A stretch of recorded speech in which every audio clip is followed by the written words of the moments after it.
না, জোট ভেস্তে যায়নি তো। বামফ্রন্টের জোট আছে তো দিব্যি। বামফ্রন্টের বাইরের সিপিআইএম এর লিবারেশন, আইএসএফ ইত্যাদি, তাদের সাথে তো কথা হয়েছে, জোট হবেই তো। জোটে কারা আসবেন না সেটা তাদের সিদ্ধান্ত, কিন্তু জোট হবে। তৃণমূল বিজেপির বিরুদ্ধে যে মানুষ লড়তে চান তারা অবশ্যই জোট মনে করেই লড়বেন, এবং সেই ধরনের পরিস্থিতি, তৃণমূল বিজেপির বিরুদ্ধে মানুষের জোট 1:1, সেই পরিস্থিতিতেই 26-এর নির্বাচন হবে, কারণ এটাই সময়ের দাবি। এটা তো কংগ্রেসের নেতৃত্ব বলতে পারবেন, কিন্তু বামপন্থীরা, সিপিআইএম, আমাদের পার্টি, আমরা আন্তরিকভাবে চেয়েছিলাম যে এই জোটটা হোক। কারণ নিচুতলার যে মানুষ তৃণমূল বিজেপির বিরুদ্ধে লড়ছেন দীর্ঘদিন, আবাস যোজনার বিরুদ্ধে লড়ছেন, 100 দিনের কাজের দাবিতে লড়ছেন, কৃষক তার ফসলের দাবিতে লড়ছে, মাইক্রো ফিন্যান্সে মানে বিধ্বস্ত হয়ে যাচ্ছে যে পরিবার, তারা লড়ছে, পরিযায়ী শ্রমিকের পরিবার লড়ছে, এসআইআর এ যে মানুষের হয়রানি হচ্ছে তারা লড়ছে। তারা তো তৃণমূল বিজেপির এই সেটিং, সেটা তারাও বলছিল, মামেরা অনেক আগে বলেছিলেন, তখন অনেকে বলেছিলেন যে একটু বেশি তাড়াহুড়ো হয়ে যাচ্ছে না। তো যাই হোক, মানুষ তার নিজের জীবনের অভিজ্ঞতায় বুঝেছেন সেটিং। তাহলে সেই সেটিং এর বিরুদ্ধে যখন মানুষ একটা চাইছেন শক্তপোক্ত বাঁশ ঝাড়, সেই জায়গাটাতে, সেই ভরসার জায়গাটাতেই আমরা জোট করতে চেয়েছিলাম, আন্তরিকভাবে চেয়েছিলাম। এবার বহু এরকম সংস্থা, সংগঠন, রাজনৈতিক দল যারা বামফ্রন্টে নেই, তারাও এসছেন জোট করতে, কারণ এটা সময়ের দাবি। তাহলে আমরা চেয়েছিলাম কংগ্রেস আসুক, আসেনি, সেটা তাদের সিদ্ধান্ত। কিন্তু তৃণমূল বিজেপির বিরুদ্ধে মানুষ কিন্তু ঐক্যবদ্ধভাবে যে লড়াইটা দেখতে চান, বাম ফ্রন্ট, বামপন্থী দল, অন্যান্য সমস্ত দলের জোট, আসলে সেই লড়াইটাই মানুষের চাহিদা মেনে হচ্ছে এবারের নির্বাচনে আসবে। কে এখন কি সুবিধে পেতে চান নির্বাচনের আগে, সেটা তো তার উপরের কথা। এখন আপনি সুবিধে পেতে চান না আপনি মানুষকে সুবিধা দিতে চান, আসলে তার উপর নির্ভর করবে যে ভোট, তার রাজনীতি, তার রসায়ন, এবং রসায়নের শেষে, দিনের শেষে গিয়ে ভোটের রেজাল্ট বেরোনোর যে পাটিগণিত, তার আগে তারা রসায়ন আছে। তো সেই রসায়ন, এবং তার আগে যেটা গুরুত্বপূর্ণ সেটা হচ্ছে আদর্শ। যে আদর্শে রাজনীতিতে আমরা এসছি আসলে কিছু পেতে নয়, আসলে এসছি কিছু দিতে। এখন তৃণমূল বিজেপি, তারা হচ্ছে ভোটের বুথে বসা থেকে আরম্ভ করে ঝান্ডা লাগানো সবকিছু লোককে পয়সা দিয়ে করায়। কিন্তু আমাদের রাজনীতি তা নয়। আমাদের রাজনীতি রাস্তার লড়াইয়ের রাজনীতি। সোশ্যাল মিডিয়ায় যারা আমাদের পক্ষে লেখালেখি করছেন, বিতর্ক করছেন, তারা কিন্তু তার আবেগ থেকে, তার আদর্শ থেকে করেন। এবং আসলে এই রাজনীতি, বাম রাজনীতি, বাকিদের সাথে তফাৎ এটাই যে সেখানে আসলে আপনাকে অর্থ ব্যয় করতে, আমরা যারা পার্টি করি, আমরা মাসের শেষে আমাদের রোজগারের নির্দিষ্ট টাকা পার্টিকে দিই, দিয়ে তারপর রাজনীতি হয়। তৃণমূল বিজেপি এই মতাদর্শটা ঘোরানোর চেষ্টা করেছিল, স্টিয়ারিং উল্টো দিকে। বুথে বসবে 5,000 টাকা, ঝান্ডা লাগাতে যাবে অমুক টাকা, তমুক টাকা, এই যে আদর্শটা ঘুরিয়ে দেওয়ার চেষ্টা, এটা ওরা করেছিল। এবং মানুষ আস্তে আস্তে আস্তে আস্তে বুঝতে পারছেন যে যা আমার অধিকার, সেই অধিকারটাকে আসলে আহ অমুকের ইচ্ছার উপর নির্ভরশীল করে দেওয়া হচ্ছে।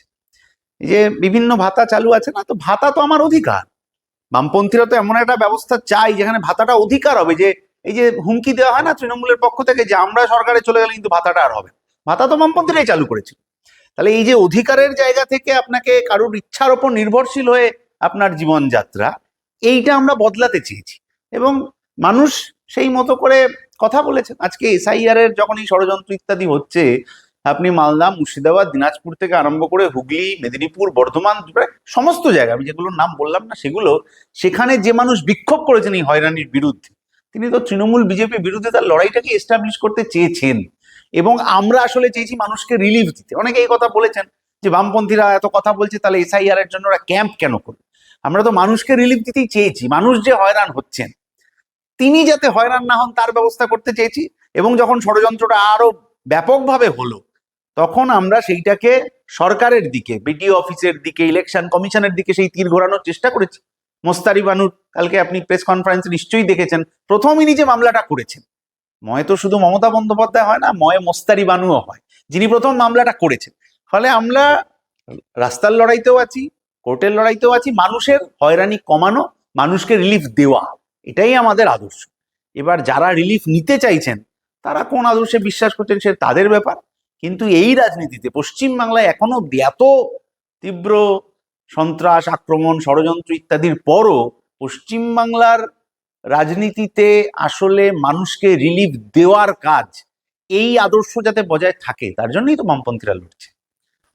সে কংগ্রেসের আভ্যন্তরীণ বিষয় তো আমার বলাটা ঠিক নয়, কিন্তু সবাই সবার সংগঠনে জোর দিতেই চাইবে। বামপন্থীরাও চাইবে, কংগ্রেসও চাইবে, সবাই চাইবে, অন্যান্য রাজনৈতিক দলও চাইবে।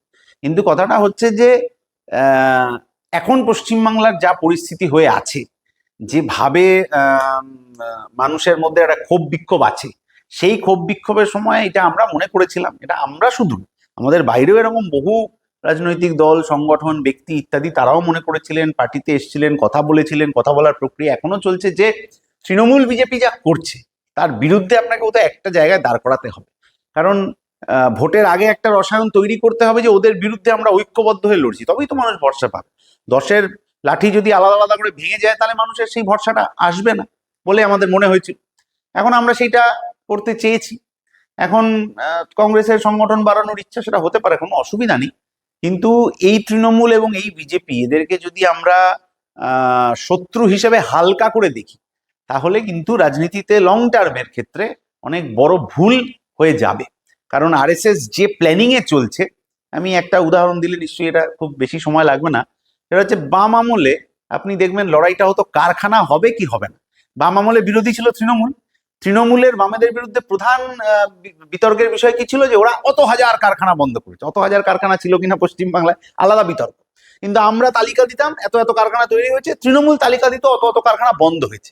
মানে কাজ হবে কি হবে না এই পেরিফেরির মধ্যে বাম আমলে আলোচনা ছিল।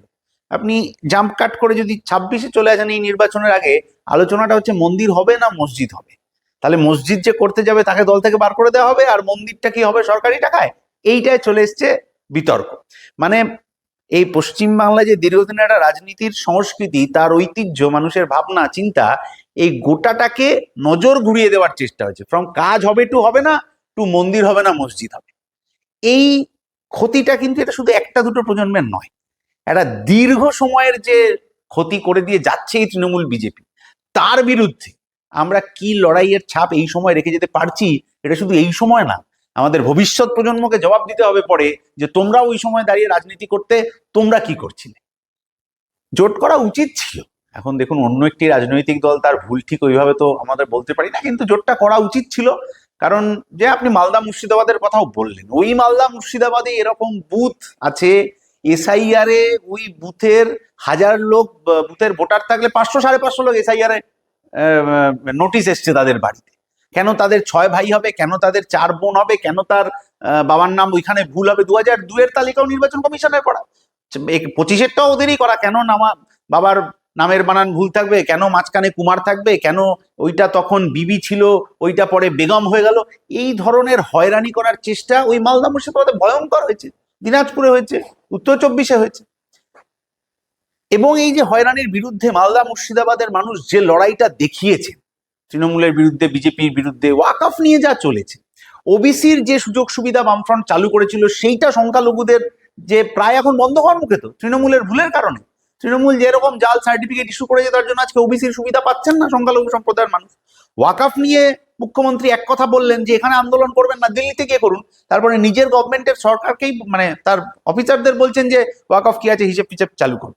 তারপরে মন্দির মসজিদের রাজনীতি। মানে আরএসএস যা চেয়েছিল, সেই সেই জুতোয় পা গুলিয়েই আমার রাজ্যের মুখ্যমন্ত্রী হাঁটা শুরু করেছেন। যার জন্য এখন আরএসএস এর তৃণমূল থাকলে খুব একটা অসুবিধা নেই, তো বিজেপি না থাকলে না থাকবে। তৃণমূল যদি মন্দির মসজিদের রাজনীতি করে, তাহলে আরএসএস এর বিজেপিকে দরকার কি, ওদেরকে দিয়েই তো কাজ হয়ে যাচ্ছে। এই রাজনীতিটা মানুষ বুঝে ফেলেছিলেন এবং তার বিরুদ্ধে লড়াই করছিলেন। মালদাও লড়াই করেছেন, মুর্শিদাবাদও লড়াই করেছেন।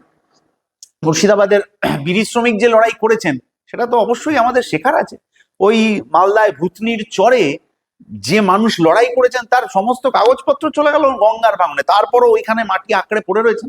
বামপন্থীরা সেখানে বিকল্প পাঠশালা খুলেছে, সেখানে পড়াশোনা হচ্ছে।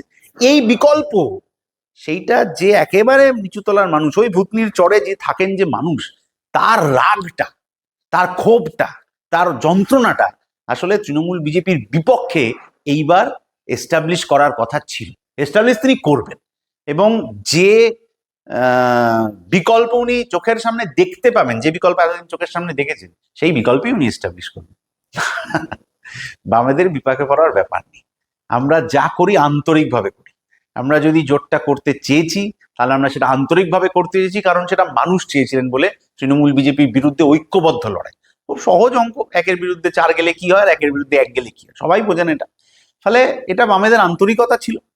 এবং সেই আন্তরিকতার জায়গা থেকে আমাদের ওইটা ওই কি ধাক্কা খাওয়া, কি বিপদে পড়া ইত্যাদি ইত্যাদির কোনো ব্যাপার নেই। বামপন্থীদের লড়াই, বামপন্থীদের আদর্শ, ঐতিহ্য, তারা কি করতে পারে সেগুলো সবাই জানেন, নতুন করে কিছু ব্যাপার নেই। আমরা যে অংশের মানুষকে আমরা পেয়েছি, সিপিআইএম এর লিবারেশন আছে, আইএসএফ আছে, বামফ্রন্টের পুরনো শরীর যারা দীর্ঘদিন ধরে আছেন তারা রয়েছে, সবাই মিলে আমরা একটা বিকল্প হাজির করতে অবশ্যই পারবো। যে কোনো কারুর ব্যক্তিগত ইচ্ছা অনিচ্ছার ওপর আমার ভাতা নির্ভর করবে না, আমাকে আমার অধিকারটা দিতে হবে। পরিযায়ী শ্রমিকদের জন্য বাজেটে কোনো ব্যবস্থা হলো না কেন, তার জবাবটা দিতে হবে ভোটে। ওবিসির সুযোগ সুবিধা কেন সংখ্যালঘু সম্প্রদায়ের মানুষ পাবেন না, তার জবাব দিতে হবে। ভূতনির চরে বামপন্থীদের বিকল্প পাঠশালা করতে হলো আর সরকারি স্কুল কয়েক হাজার বন্ধ হয়ে গেল, এই জবাবটা দিতে হবে। ফলে এই জবাবগুলো নিয়ে বামপন্থীরা প্রস্তুত। বামপন্থীরা চেয়েছিল বৃত্তকে আরো বড় করতে, হৃদয়টাকে বড় করে ওই ষড়যন্ত্রের বিরুদ্ধে ঐক্যবদ্ধ লড়াই করতে। বামপন্থীরা এখনো তাই চায়? একদম না। বামপন্থীরা দীর্ঘদিন ধরে এই লড়াইটা করে আসছে। গোটা এটা বামপন্থীদের আদর্শ যে গোটা পৃথিবী জুড়ে যেখানে সংখ্যালঘুরা আক্রান্ত হচ্ছেন, নিপীড়িত হচ্ছেন, বামপন্থীরা তার পক্ষে দাঁড়িয়েছে। বাংলাদেশে সংখ্যালঘুদের পক্ষে বামপন্থীরা মিছিল করেছে, ভারতবর্ষের সংখ্যালঘুদের পক্ষে মিছিল করেছে, প্যালেস্তাইনেও করেছে, কিউবাতেও করেছে। এটা বামপন্থীদের আদর্শ, সংখ্যালঘুদের পক্ষে দাঁড়াতে হবে, তাদের নির্যাতনের বিরুদ্ধে কথা বলতে হবে। এবং পশ্চিমবাংলার যদি আপনি কথা বলেন, ধর্মীয় সংখ্যালঘু যারা, সেই ধর্মীয় সংখ্যালঘুরা দেখেছেন তো, বাংলা বাঁচাও যাত্রায় দেখেছেন, ইনসাফ যাত্রায় দেখেছেন যে তাদের দাবি দেওয়া, অর্থনৈতিক দাবি দেওয়া, গরিব মানুষ, পিছিয়ে পড়া অংশের মানুষ, তিনি সংখ্যালঘু আছেন, সংখ্যাগুরুও আছেন, আর্থিকভাবে পিছিয়ে পড়া অংশের মানুষ, গরিব মানুষ, প্রান্তিক মানুষ, দুবেলা দুমুঠো খেতে পান না এই মানুষ, তাদের জন্য কারা লড়াই করছে। আজকে যদি আপনি মাইক্রো ফিন্যান্স বলেন, যে আমার বাড়ির কাজের মহিলা শুক্রবার করে কামাই করেন, কারণ তার বাড়িতে খাতা লিখতে আসে লোক, তার বাড়ির একজনের শ্রাদ্ধের কাজের জন্য তাকে টাকা ধার করতে হয়েছে, এখন খাতায় লিখে যে কত সুদ চলে যাচ্ছে আর কত আসল কেটে যাচ্ছে উনি বুঝতে পারছেন। 33,000 কোটি টাকা এই মাইক্রো ফিন্যান্সে খাটছে, সরকার কি ব্যবস্থা নিল? কালকে ভোট অন অ্যাকাউন্ট হলো, কিচ্ছু নাই। কিন্তু বামপন্থীরা পান্ডুয়াতে এই মাইক্রো ফিন্যান্সের জর্জরিত যে মহিলারা, তাদেরকে সুরক্ষা দেওয়ার জন্য একটা স্থায়ী কেন্দ্র খুলেছে, মানুষ দেখেছেন। ডোমকলে পরিযায়ী শ্রমিকদের যারা বিপদে পড়ছেন তাদের সহায়তার জন্য স্থায়ী কেন্দ্র খোলা হয়েছে, মানুষ দেখেছেন। ভূতনির চরে বিকল্প পাঠশালা খোলা হয়েছে, মানুষ দেখেছে। পরিবেশ বাঁচানোর জন্য এই বাংলা বাঁচাও যাত্রা, দার্জিলিং এ ওখানে আলাদা করে বিকল্প প্রস্তাব মানুষের কাছ থেকে আমরা চেয়েছি যে আপনারা বলুন যে পরিবেশ বাঁচানোর জন্য উত্তরবঙ্গের যে বিশেষ পরিবেশ পরিস্থিতি, ভৌগোলিক অবস্থান, সেখানকার অর্থনৈতিক সাজেশন কি হতে পারে আমাদের ইস্তাহারে, মানুষ বলছেন। ফলে যে মানুষ আমাদেরকে রাস্তার লড়াইয়ে দেখেছেন, সেই মানুষের ভরসা আমরা পাবো, এটা আমরা বিশ্বাস করি। আপনি ঝড় বলবেন, আমি ওটাকে গণতান্ত্রিক প্রক্রিয়া বলবো। যে কোনো একটা মিটিং এ 4 জন মানুষ যদি থাকেন, তাদের মধ্যে কোনো একটা বিষয়ে মত পার্থক্য হওয়া একটা গণতান্ত্রিক প্রক্রিয়ার অংশ। আপনি তৃণমূলের কোনো মিটিং এ কোনোদিন আদর্শগত ভাবে হচ্ছে যে ফারাক হচ্ছে এই নেতার সাথে ওই নেতার খুঁজে পাবেন।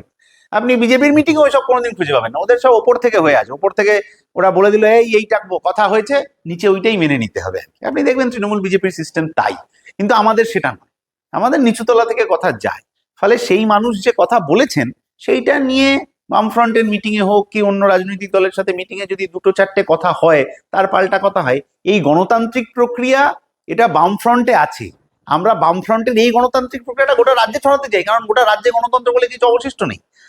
পঞ্চায়েতগুলো আগে আগে যখন বামফ্রন্ট সরকার ছিল তখন গ্রাম সভা হতো, সংসদ হতো, সব গ্রামের মানুষ এসে মিলে ঠিক করতেন যে টিউবওয়েলটা অমুক জায়গায় বসবে আর রাস্তাটা অমুকের বাড়ি থেকে তমুকের বাড়ি অব্দি যাবে। এখন এসব উঠে গেছে। ফলে গণতান্ত্রিক প্রক্রিয়া বামফ্রন্টের বৈঠকের মধ্যে, বামফ্রন্টের কার্যকলাপের মধ্যে যা আছে, সেই মডেলটা গোটা পশ্চিমবাংলায় চালু করতে হবে, এটাই আমাদের কথা, একেবারেই না। ভোটের জন্য ঘর গোছানো বামপন্থীদের আলাদা ব্যাপার নয় তো। আমাদের সারা বছর সাংগঠনিক কাজের মধ্যেই আমরা থাকি, অন্যান্য দক্ষিণপন্থী দল তাদের ভোটের আগে আলাদা করে সব তৈরি করতে হয়। আমাদের বামপন্থীদের প্রক্রিয়া এটা গোটা বছরের, এবং সেটা সাংগঠনিক প্রক্রিয়াটা আমাদের যেহেতু অনগোয়িং প্রসেস, ফলে আমাদের ওটার জন্য আলাদা করে ভাবনা চিন্তা ইত্যাদির ব্যাপার নেই। আমাদের প্রক্রিয়া তৈরি আছে, আমরা আন্তরিকভাবে বন্ধু বাড়াতে চেয়েছিলাম।